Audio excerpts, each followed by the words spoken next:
श्री सत्यनारायण व्रत कथा। शास्त्रों में बताया गया है कि सत्यनारायण व्रत कथा का पाठ करने से व्यक्ति को 1000 यज्ञ करने के बराबर पुण्य फल की प्राप्ति होती है।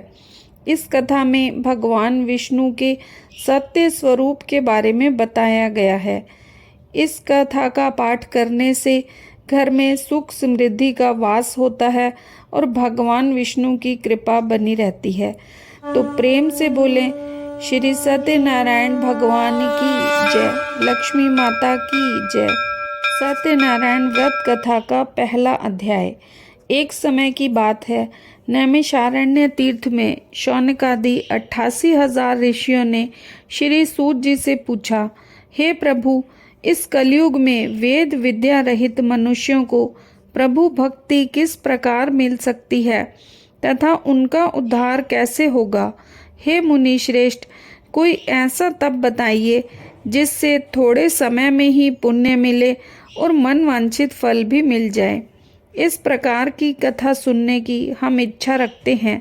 सर्व शास्त्रों के ज्ञाता श्री सूत जी बोले, हे वैष्णवों में पूज्य, आप सभी ने प्राणियों के हित की बात पूछी है, इसीलिए मैं एक ऐसे श्रेष्ठ व्रत को आप लोगों को बताऊंगा जिसे नारद जी ने लक्ष्मी नारायण जी से पूछा था और लक्ष्मीपति ने मुनि श्रेष्ठ नारद जी से कहा था। आप सब इसे ध्यान से सुनिए। एक समय की बात है, योगीराज नारद जी दूसरों के हित की इच्छा लिए अनेक लोकों में घूमते हुए मृत्यु लोक में आ पहुँचे। यहाँ उन्होंने अनेक योनियों में जन्मे प्राय सभी मनुष्यों को अपने कर्मों द्वारा अनेकों दुखों से पीड़ित देखा।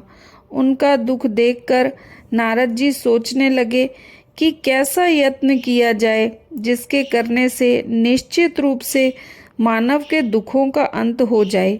इस विचार पर मनन करते हुए वे विष्णु लोक में गए। वहाँ देवों के ईश नारायण की स्तुति करने लगे, जिनके हाथों में शंख चक्र गदा और पद्म थे, गले में वरमाला पहने हुए थे। स्तुति करते हुए नारद जी बोले, हे भगवान, आप अत्यंत शक्ति से संपन्न हैं। मन तथा वाणी भी आपको नहीं पा सकती। आपका आदि मध्य तथा अंत नहीं है। निर्गुण स्वरूप सृष्टि के कारण भक्तों के दुख को दूर करने वाले हैं। आपको मेरा नमस्कार है। नारद जी की स्तुति सुन विष्णु भगवान बोले, हे मुनि श्रेष्ठ, आपके मन में क्या है? आप किस काम के लिए पधारे हैं, उसे निसंकोच कहें। इस पर नारद मुनि बोले कि मृत्यु लोक में अनेक योनियों में जन्मे मनुष्य अपने कर्मों के द्वारा अनेकों दुख से दुखी हो रहे हैं। हे नाथ, आप मुझ पर कृपा रखते हैं तो बताइए कि वो मनुष्य थोड़े प्रयास से ही अपने दुखों से कैसे छुटकारा पा सकते हैं। श्री हरि बोले, हे नारद, मनुष्यों की भलाई के लिए तुमने बहुत ही अच्छी बात पूछी है। जिसके करने से मनुष्य मोह से छूट जाता है, वह बात मैं कहता हूँ, उसे सुनो। स्वर्गलोक व मृत्युलोक दोनों में एक दुर्लभ उत्तम व्रत है जो पुण्य देने वाला है। आज प्रेमवश होकर मैं उसे तुमसे कहता हूँ। श्री सत्यनारायण भगवान का ये व्रत अच्छी तरह विधान पूर्वक करके मनुष्य तुरंत ही यहाँ सुख भोगकर मरने पर मोक्ष पाता है। श्री हरि के वचन सुनकर नारद जी बोले कि उस व्रत का फल क्या है और उसका विधान क्या है। ये व्रत किसने किया था? इस व्रत को किस दिन करना चाहिए? सभी कुछ विस्तार से बताएं। नारद की बात सुन श्री हरि बोले, दुख व शोक को दूर करने वाला, ये सभी स्थानों पर विजय दिलाने वाला है। मानव को भक्ति व श्रद्धा के साथ शाम को श्री सत्यनारायण की पूजा धर्म परायण होकर ब्राह्मणों व बंधुओं के साथ करनी चाहिए। भक्ति भाव से नैवेद्य केले का फल, घी, दूध और गेहूं का सवाया आटा ले।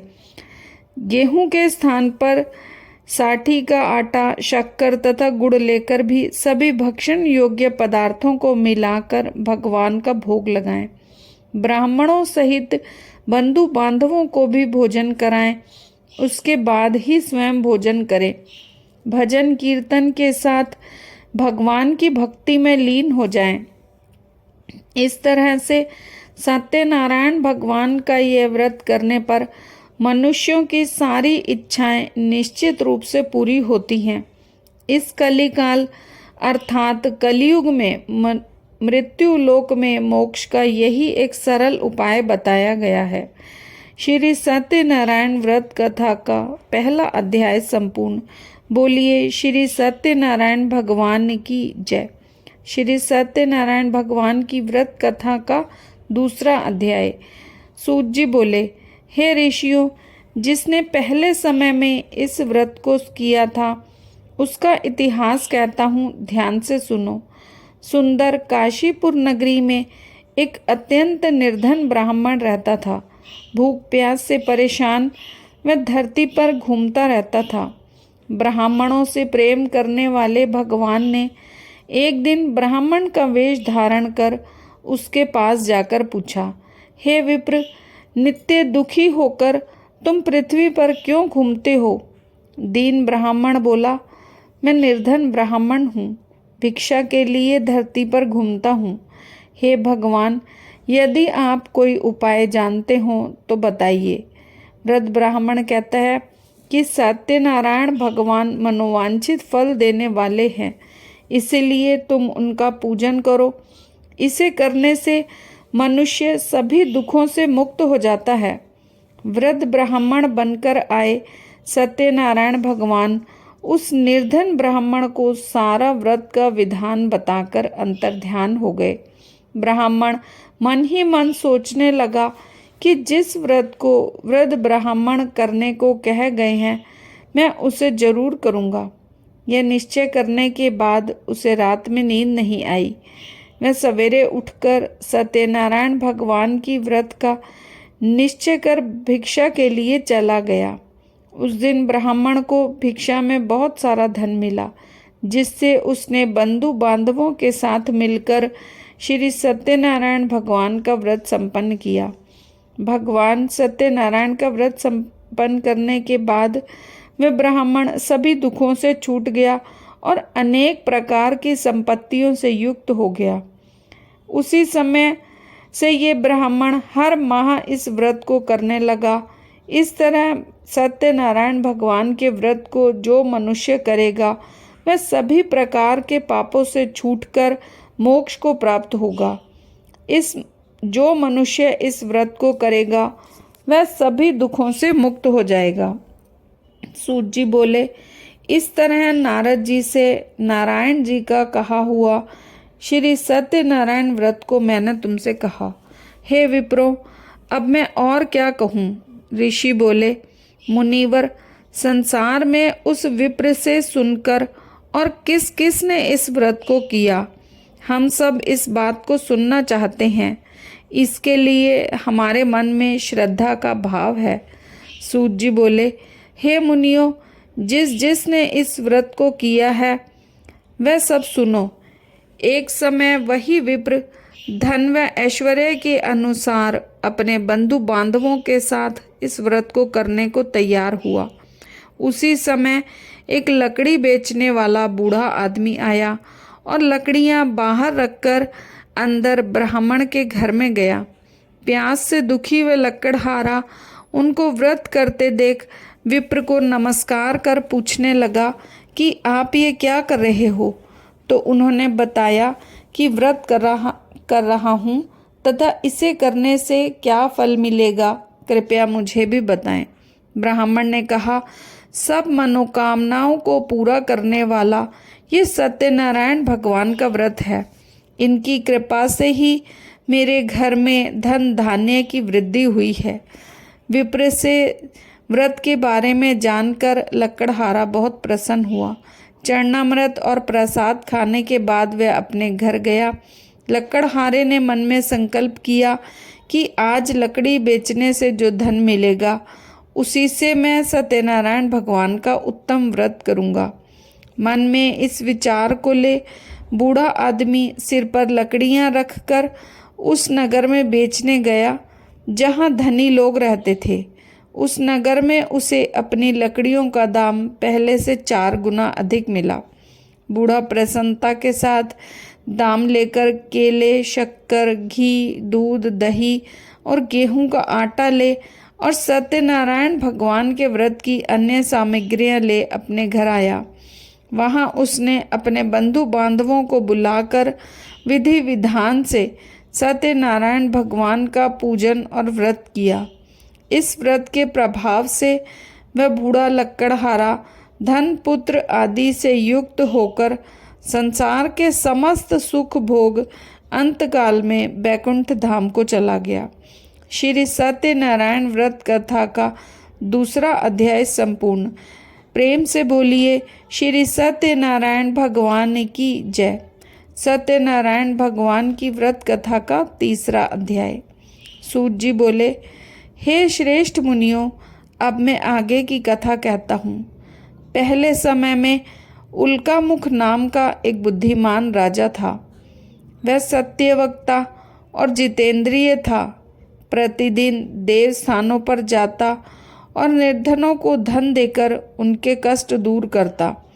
उसकी पत्नी कमल के समान मुख वाली तथा सती साध्वी थी। भद्रशिला नदी के तट पर उन दोनों ने सत्यनारायण भगवान का व्रत किया। उसी समय साधु नाम का एक वैश्य आया। उसके पास व्यापार करने के लिए बहुत सा धन भी था। राजा को व्रत करते देख विनय के साथ पूछने लगा, हे राजन, भक्ति भाव से पूर्ण होकर आप ये क्या कर रहे हैं? मैं सुनने की इच्छा रखता हूँ, आप मुझे बताएं। राजा बोला, हे साधु, अपने बंधु बांधवों के साथ पुत्र आदि की प्राप्ति के लिए एक महाशक्तिमान श्री सत्यनारायण भगवान का व्रत व पूजन कर रहा हूँ। राजा के वचन सुन साधु आदर से बोला, हे राजन, मुझे इस व्रत का सारा विधान कहिए। आपके कथनानुसार मैं भी इस व्रत को करूँगा। मेरी भी संतान नहीं है और इस व्रत को करने से निश्चित रूप से मुझे संतान की प्राप्ति होगी। राजा से व्रत का सारा विधान सुन व्यापार से निवृत्त हो वह अपने घर गया। साधु वैश्य ने अपनी पत्नी को संतान देने वाले व्रत का वर्णन कह सुनाया और कहा कि जब मेरी संतान होगी तब मैं इस व्रत को करूँगा। साधु ने इस तरह के वचन अपनी पत्नी लीलावती से कहे। एक दिन पत्नी लीलावती के साथ आनंदित हो सांसारिक धर्म में प्रवृत्त हो सत्यनारायण भगवान की कृपा से गर्भवती हो गई। 10वें महीने में उसके गर्भ से एक सुंदर कन्या का जन्म हुआ। दिनों दिन वे ऐसे बढ़ने लगी जैसे शुक्ल पक्ष का चंद्रमा बढ़ता है। माता पिता ने अपनी कन्या का नाम कलावती रखा। एक दिन लीलावती ने मीठे शब्दों में अपने पति को याद दिलाया कि आपने सत्यनारायण भगवान की जिस व्रत को करने का संकल्प किया था उसे करने का अब समय आ गया है। आप इस व्रत को करिए। साधु बोला कि हे प्रिय, इस व्रत को मैं इसके विवाह पर करूँगा। इस प्रकार अपनी पत्नी को आश्वासन देकर मैं नगर को चला गया। कलावती के पिता के घर में रह दिनों दिन ऐसे बढ़ने लगी जैसे चंद्रमा अपनी कला को बढ़ता है। साधु ने एक बार नगर में अपनी कन्या को सखियों के साथ देखा तो तुरंत ही दूत को बुलाया और कहा कि मेरी कन्या के योग्य वर देखकर आओ।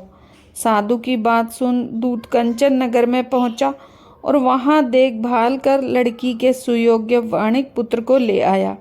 सुयोग्य लड़के को देख साधु बंधु बांधवों को बुलाकर अपनी पुत्री का विवाह कर दिया।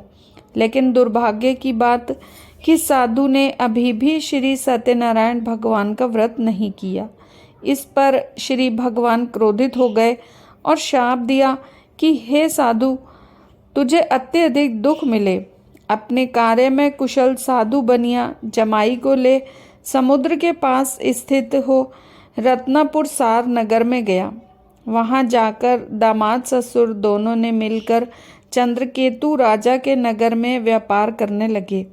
एक दिन भगवान सत्यनारायण की माया से एक चोर राजा का धन चुराकर भाग रहा था। उसने राजा के सिपाहियों को अपना पीछा करते देख चुराया हुआ धन वहां रख दिया जहां साधु अपने जमाई के साथ ठहरा हुआ था। राजा के सिपाहियों ने साधु वैश्य के पास जाकर राजा का धन पड़ा देखा तो वह ससुर और जमाई दोनों को बांधकर प्रसन्नता से राजा के पास ले आए और कहा कि हम उन दोनों चोरों को पकड़ लाए हैं, आप आगे की कार्रवाई की आज्ञा दें। राजा की आज्ञा से उन दोनों को कठिन कारावास में डाल दिया गया और उनका सारा धन भी उनसे छीन लिया गया। श्री सत्यनारायण भगवान के श्राप से साधु की पत्नी भी बहुत दुखी हुई। घर में जो धन रखा था उसे चोर चुरा कर ले गए। शारीरिक तथा मानसिक पीड़ा व भूख प्यास से अति दुखी हो अन्न की चिंता में कलावती ब्राह्मण के घर गई। वहां उसने श्री सत्यनारायण भगवान का व्रत होते देखा, फिर कथा भी सुनी। वह प्रसाद ग्रहण कर रात को वापस घर आई। माता ने कलावती से पूछा, हे पुत्री, अब तक तुम कहाँ थी? तेरे मन में क्या है? कलावती ने अपनी माता से कहा, हे माता, मैंने एक ब्राह्मण के घर में श्री सत्यनारायण भगवान का व्रत देखा।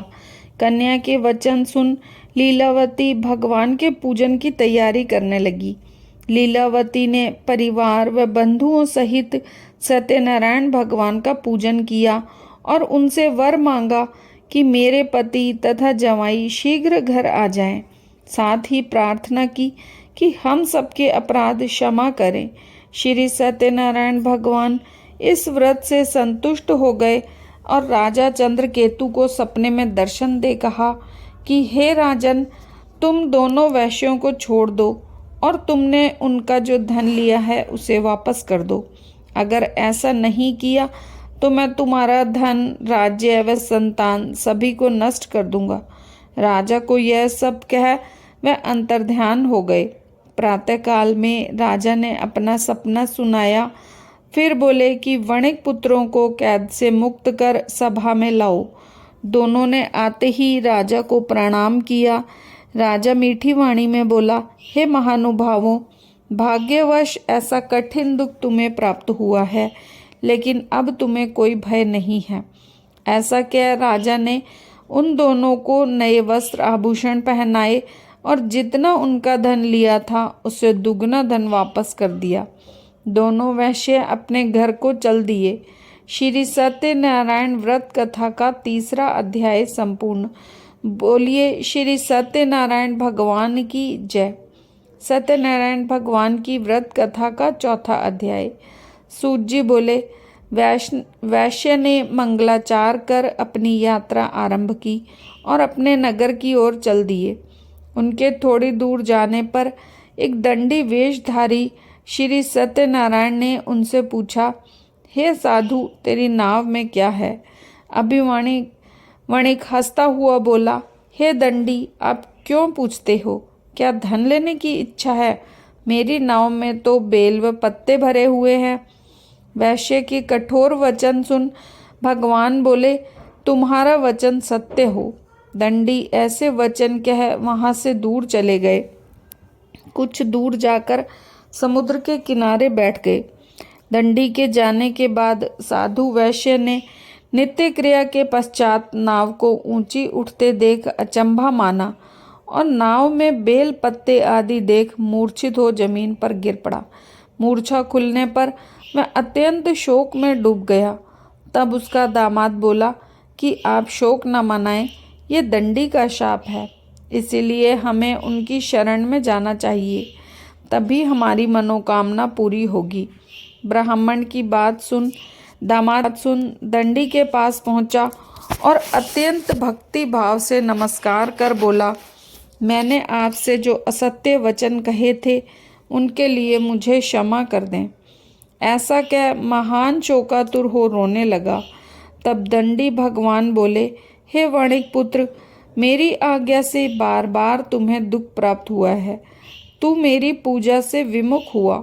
साधु बोला, हे भगवान, आपकी माया से ब्रह्मा आदि देवता भी आपके रूप को नहीं जानते, तब मैं अज्ञानी कैसे जान सकता हूँ। आप प्रसन्न होइए, अब मैं सामर्थ्य के अनुसार आपकी पूजा करूँगा। मेरी रक्षा करो और पहले के समान मेरी नौका में धन भर दो। साधु वैश्य के भक्ति पूर्वक वचन सुन भगवान प्रसन्न हो गए और उसकी इच्छा अनुसार उसे वरदान देकर अंतर्ध्यान हो गए। ससुर जमाई जब नाव पर आए तो नाव धन से भरी हुई थी। फिर वही अपने अन्य साथियों के साथ सत्यनारायण भगवान का पूजन कर अपने नगर को चल दिए। जब नगर के नज़दीक पहुँचे तो दूत को घर पर खबर के लिए भेज दिया। दूत साधु की पत्नी को प्रणाम कर कहता है कि मालिक अपने दामाद सहित नगर के निकट आ गए हैं। दूत की बात सुन साधु की पत्नी लीलावती बड़े हर्ष के साथ सत्यनारायण भगवान का पूजन कर अपनी पुत्री कलावती से कहती है, मैं अपने पति के दर्शन को जाती हूँ, तू कार्य पूर्ण कर शीघ्र आ जा। माता के ऐसे वचन सुन कलावती जल्दी में प्रसाद छोड़ अपने पति के पास चली गई। प्रसाद की अवज्ञा के कारण श्री सत्यनारायण भगवान रुष्ट हो गए और नाव सहित उसके पति को पानी में डुबो दिया। कलावती अपने पति को वहां ना पा रोती हुई जमीन पर गिर पड़ी। नौका को डूबा और कन्या को रोता देख साधु दुखी हो बोला, हे प्रभु, मुझसे तथा मेरे परिवार से जो भूल हुई है उसे क्षमा करें। साधु के दीन वचन सुनकर श्री सत्यनारायण भगवान प्रसन्न हो गए और आकाशवाणी हुई, हे साधु, तेरी कन्या मेरे प्रसाद को छोड़कर आई है, इसीलिए उसका पति अदृश्य हुआ। यदि वह घर जाकर प्रसाद खाकर लौटती है तो इसका पति इसे अवश्य मिलेगा। ऐसी आकाशवाणी सुन कलावती घर पहुंचकर प्रसाद खाती है और फिर आकर अपने पति के दर्शन करती है। उसके बाद साधु अपने बंधु बांधवों सहित श्री सत्यनारायण भगवान का पूजन विधि विधान से पूजन करता है। इस लोक का सुख भोग वह अंत में स्वर्ग लोक जाता है। श्री सत्यनारायण व्रत कथा का 4था अध्याय संपूर्ण। बोलिए श्री सत्यनारायण भगवान की जय। सत्यनारायण भगवान की व्रत कथा का 5वां अध्याय। सूत जी बोले, हे ऋषियों, मैं और भी एक कथा सुनाता हूँ, उसे भी ध्यान पूर्वक सुनो। प्रजा पालन में लीन तुंगध्वज नाम का एक राजा था। उसने भगवान का प्रसाद त्याग कर बहुत ही दुख प्राप्त किया। एक बार वन में जाकर वन्य प्राणियों को मारकर वह बड़ के पेड़ के नीचे आया। वहां उसने ग्वालों को भक्ति भाव से अपने बंधुओं सहित सूर्य सत्यनारायण भगवान का पूजन करते देखा। अभिमानवश राजा ने उन्हें देखकर पूजा स्थान में नहीं गया और ना ही भगवान को नमस्कार किया। ग्वालों ने राजा को प्रसाद दिया, लेकिन उसने वो भी नहीं खाया और प्रसाद को वहीं छोड़ अपने नगर को चल दिया। जब नगर में पहुंचा तो वहां सब कुछ तहस नहस हुआ पाया। वह शीघ्र ही समझ गया कि सब भगवान ने किया है। दोबारा ग्वालों के पास पहुंचा और विधि पूर्वक पूजा करके प्रसाद खाया तो श्री सत्यनारायण भगवान की कृपा से सब कुछ पहले जैसा हो गया। दीर्घ काल तक सुख भोगने के बाद मरणोपरांत उस स्वर्ग लोक की प्राप्ति हुई। जो मनुष्य इस परम दुर्लभ व्रत को करेगा तो भगवान सत्यनारायण की अनुकंपा से उसे धन धान्य की प्राप्ति होगी। निर्धन धनी हो जाता है और भय मुक्त हो जीवन जीता है। संतानहीन मनुष्यों को संतान सुख मिलता है और सारे मनोरथ पूर्ण होने पर मानव अंतकाल में वैकुंठ धाम को जाता है। सूत जी बोले, जिन्होंने पहले इस व्रत को किया है, अब उनके दूसरे जन्म की कथा कहता हूँ। व्रत शतानन ब्राह्मण ने सुदामा का जन्म ले मोक्ष की प्राप्ति की। लकड़हारे ने अगले जन्म में निषाद बनकर मोक्ष प्राप्त किया। उल्का मुख नाम का राजा दशरथ हो बैकुंठ को गए। साधु नाम के वैश्य ने मोरध्वज बनकर अपने पुत्र को आरे से चीरकर मोक्ष पाया।